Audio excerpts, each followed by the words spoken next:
Thank you, Camila. Oh my God, my mind's gone bad. DS4. DS4.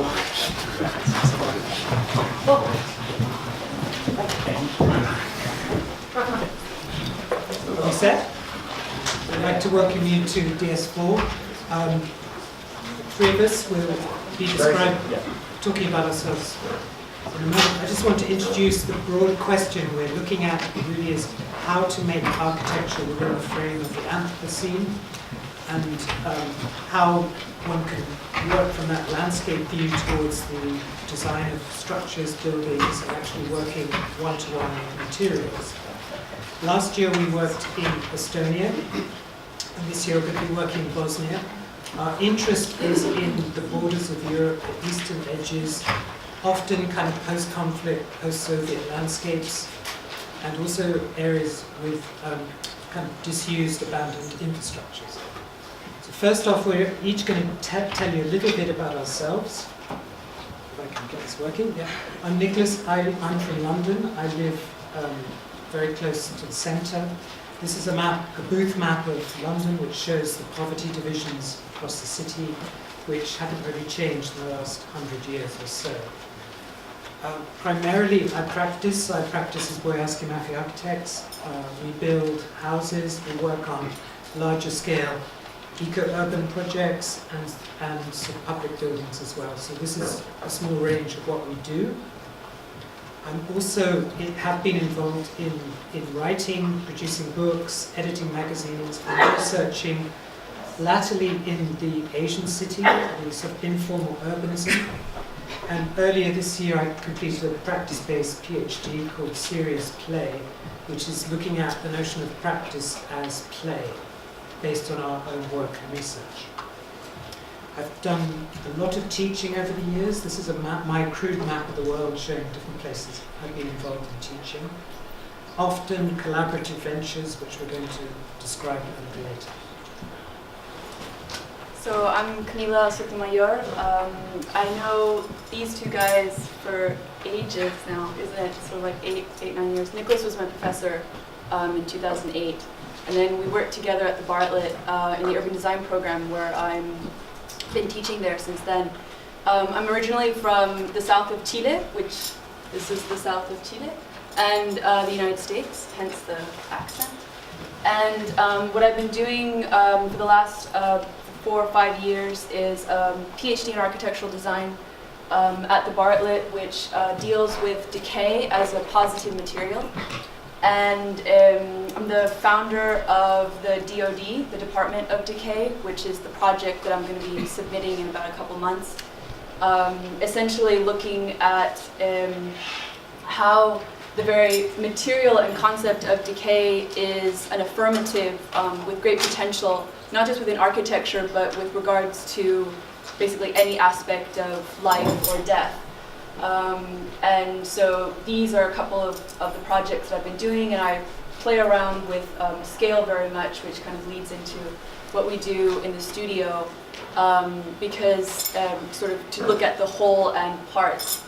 And one of the projects that I'm going to be embarking on with the DoD next year is looking at Rio Tinto, the south of Spain, which has become super acidic as a result of the karst formations naturally occurring there and the extreme mining. So you have a kind of political, economic, and also geological confluence that creates a traumatized landscape in a kind of really terrific way. Then I'm Jason Coleman. I come from a small town in Canada of 900 people with a sort of Corbusier monument in the middle that serviced the 9 million turkeys that also lived in our village. So I want to go as quickly as possible away from there, study architecture, end up with this. The Berlin Wall came down. I left for Berlin. They said, "Can you build what you did?" I said, "I think so."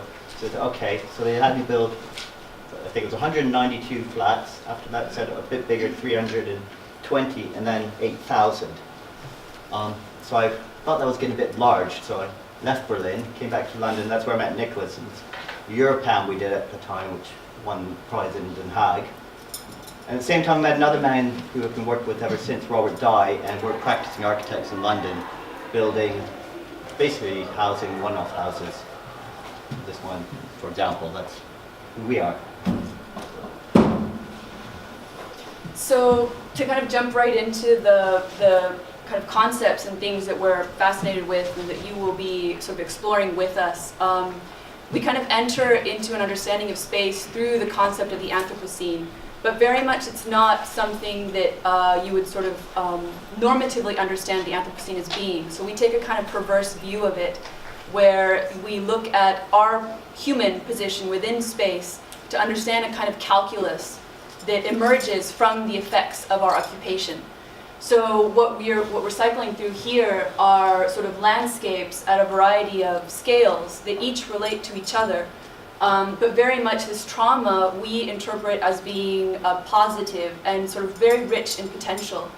And so ultimately what that does is we're hoping that kind of through a sort of dialogue, sort of crafting and sort of understanding our own effect within space, we start to talk about not just architecture, but also the way that we sort of fit within an environment, within a room, within a city, within a larger territory, and ultimately sort of push our preconceived notions into a kind of more realistic and also kind of perverse realm.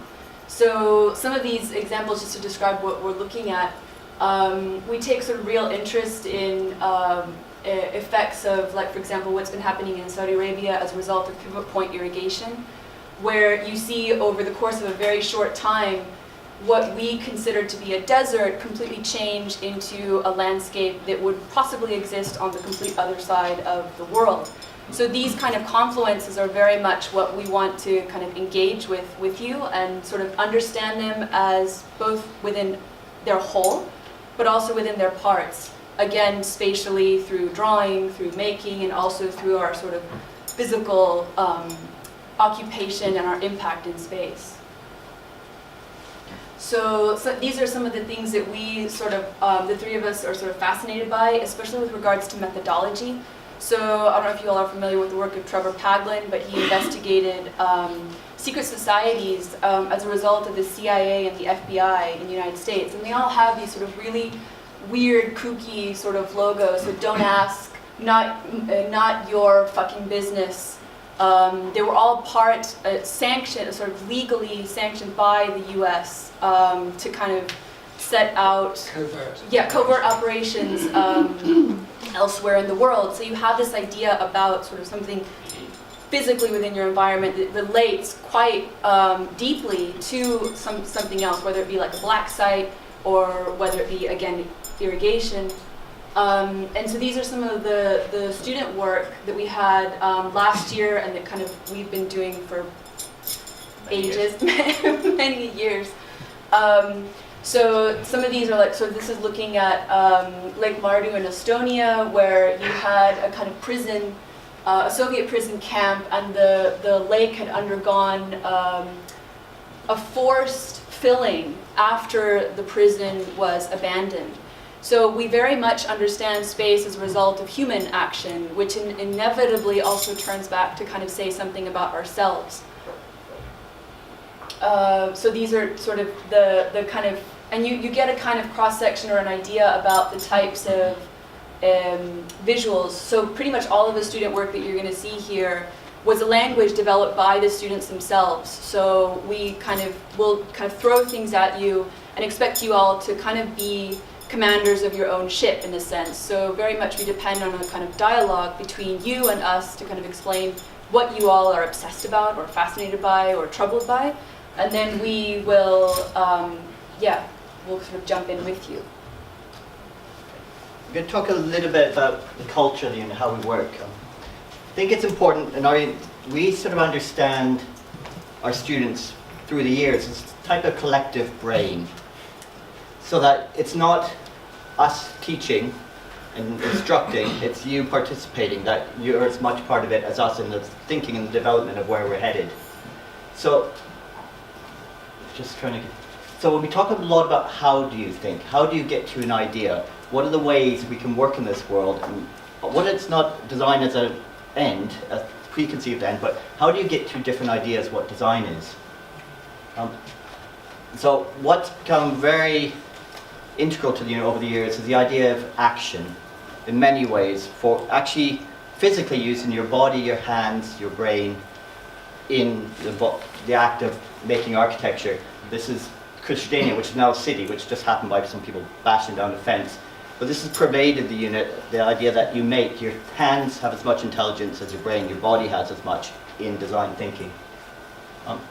And we do that because it leads to different results. The way you attack a problem leads to many different results. We just like this image because I have no idea if this is the image of a result of an economic calculation about the cheapest way to get my house and build a new one, or if it's actually a poetic project.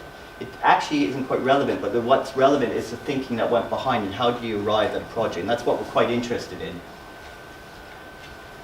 Now I'm going to go on to, so this pervades, and as I said, we're constantly developing. Most recently, last year, we were involved with the Italian group Stalker, which fit in something Nicholas and I originally taught, and it's a return to it, which is involved in the body right from the beginning of the project in space.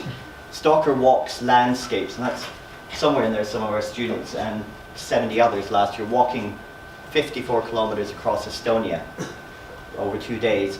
And that's what we are engaged with, and we're actually this year continuing that as part of the unit explorations, not directly with Stalker, but with some of the participants from last year. And it's just images of those walks. And the final thing I'm going to talk about is unit methodology. I'm saying this with respect to Charles. In our unit, there's no such thing as technical studies. Insofar as we've actually last year brought it within the unit, I was doing a good part of the teaching, because we would say technical studies is making. And we want to teach you through the project the whole art of making, but more importantly, take the technical into the main unit agenda. So the question last year came as a technical study as much as, let's call it the building construction design. Why do we make in this era of the Anthropocene, and who is technology and technical studies responsible to?